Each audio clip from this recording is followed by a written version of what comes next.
ரிஷபராசி அன்பர்களே, கிருத்திகை நட்சத்திரத்துல 2, 3, 4 பாதங்களும், ரோஹிணி நட்சத்திரத்துல 4 பாதங்களும், மிருகசீர்ஷ நட்சத்திரத்துல முதல் 2 பாதங்களை கொண்ட உங்களுக்கு எதையுமே நன்மையாக எடுத்துக்கொள்ளும் பொழுது அந்த காரியம் நன்மையாக இருக்கும்னு சொல்லுவாங்க. நல்ல நேரத்துல ஆரம்பிச்சா நல்ல காரியம் நடக்கும். நன்மையான மனதை கொண்ட உங்களுக்கு நல்லையான விஷயங்கள் தான் நடைபெறக்கூடிய தினமாக இன்றைய தினம் ஏற்படுத்தி கொடுக்கும். நினைச்ச காரியம் சிறப்பாக இருக்கும்.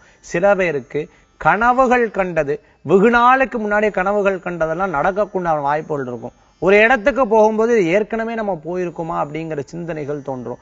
ஒரு இடத்துல போகும்போது இது ஏற்கனவே நம்ம வந்திருக்கிறோமா அப்படிங்கிற சிந்தனைகள் தோன்றக்கூடியதா இருக்கும். கீழே இருக்கிறவங்களுக்கும், உங்க கூட இருக்கிறவங்களுக்கும், உங்களுடைய சொந்த பந்தங்களுக்கும், உங்ககிட்ட வேலை செய்யறவங்களுக்கும் நீங்க சொல்லக்கூடிய விஷயங்கள் அப்படியே அப்பட்டமா நடக்கக்கூடிய வாய்ப்புகளை ஏற்படுத்தி கொடுக்கலாம். இன்றைய தினத்துல உங்களுக்கு அதிர்ஷ்டம் தரக்கூடிய எண் 4, நிறம் பிரவுன். வழிபாட்டுக்குண்டான தெய்வம் துர்க்கை வழிபாடு சிறப்பினை கொடுக்கும்.